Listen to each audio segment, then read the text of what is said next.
Hey viewers, welcome to Interesting Classes. Let's start the video. In previous lecture, we have discussed about customize exception handling by using try and catch block. In that tutorial, we have learned two examples. Example without try catch block, example using try and catch block. Now, in this tutorial, we are going to learn control flow inside try and catch block. What is the flow of execution in the try block and the catch block we are going to understand. To understand this concept or flow, let's take an example. Here, I have defined two blocks, that is try block and the corresponding catch block. In try block, I have defined three statements, that is statement 1, statement 2 and statement 3. In catch block, I have defined one statement, that is statement 4. And I also defined statement 5, which is outside of the catch block. Now, to understand the flow of execution of the program on the console, we will see four cases. To understand the flow of execution of the program, we will see four cases. So let's start with the first case. It is the same example. The first case says, if there is no exception during the execution of these statements, we are supposing that there will be no exception raised at the runtime. So, what will be the flow of execution on the console, that is output? What will be the output? Let's see. First, statement 1 will be executed successfully. Fine. Then, statement 2 will be executed successfully. Then statement 3 will be executed successfully. Fine.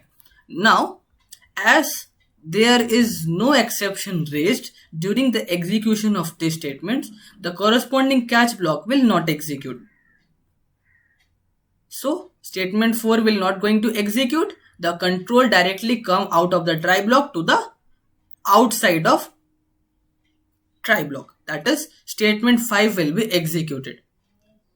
As all the statements in this program has successfully been executed, so the type of termination will be normal termination. To understand more, let's run practically so that you will understand. Good. This is the same program. I have defined a class named test, public static void main, string arguments, in which I have defined try block and catch block. Three statements, that is statement 1 will be printed, statement 2 will be printed and statement 3 will be printed with the help of simple function, that is system.out.println. In catch block, I have defined statement 4 and in the outside of catch block, I have defined statement 5. Let's save this file. As it has been saved already with the name test.java. Let's run this code.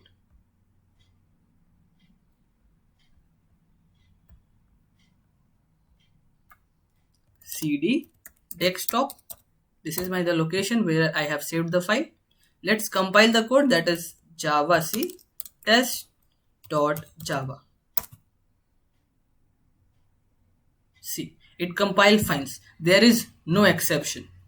Let's run the code java test. See, this is the output. That is, statement 1 will be executed, statement 2 will be executed, statement 3 is executed, statement 4 is not executed as there is no exception raised. So, there will be no execution of catch block. Directly the control flow goes to the outside of catch block, that is statement 5 is executed. Fine, it is running successfully. Now, let's discuss statement case 2. So, this is the same program which we have discussed earlier.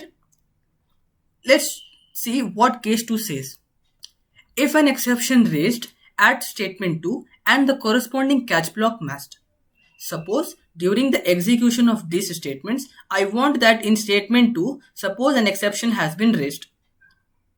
And of type save exception, I have defined an alternative statement in the catch block. Let's see what will be the control flow. So as statement 1 will be executed successfully, in the statement 2, an exception has been raised. As the exception will be raised and corresponding catch block matched, the control directly came out of the try block and enter into the catch block.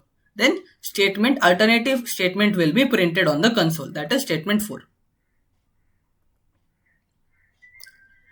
Here you have to note very important point. What? You have to note very important point, that is during the execution of the statements in the try block, once the control came out of the try block to execute catch block, it never goes return back to the try block to execute the remaining statements. I repeat, during the execution of the statements inside try block, once the control came out of the try block, it never returns back to the try block to execute the remaining statements. So as the control came out of the try block and statement 4 will be executed, now the control never goes to the try block and to execute statement 3. It will directly go to the outside of the catch block and it will execute after catch statements or after the catch block, that is statement 5 will be executed. So as statement 1 is executed perfect, as the exception has been raised and we have handled the exception and printed the alternative statement on the console. After that, and statement 5 is executed successfully, as all the statements is executed finds successfully, the type of termination will be normal termination. Let's do practically so that you will understand more.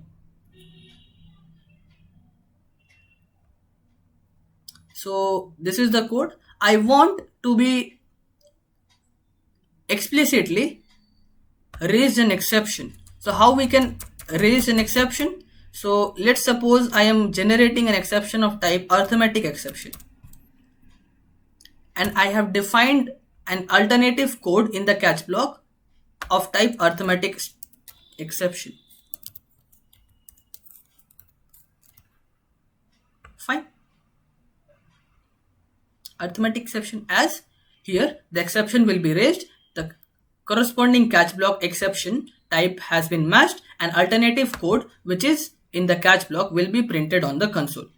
Let's save this program and see what will be the execution.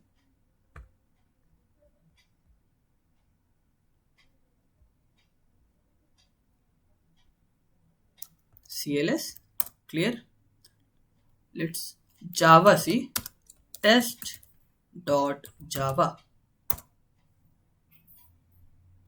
It compile finds. Very good.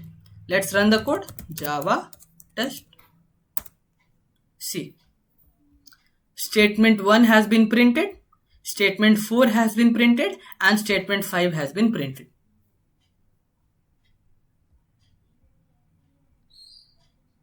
As we have discussed here, statement 1 will be printed, statement 4 will be printed, and statement 5 will be printed. Fine. Why this happens? As because in statement 2 an exception has been raised, an alternative statement which is that is statement 4 which is defined in the catch block has been printed. Once the control came out of the try block, it never returns to execute the statement 3. Then the control came out of the catch block and statement 5 has been printed successfully. Fines. The remaining 2 cases we will discuss in our next lecture. Thank you. For any doubt and group discussion, join my Telegram channel. You can also check the link in the description box. You can follow me on Instagram and Facebook. Please subscribe to my channel Interesting Class and press the bell icon for the latest notification.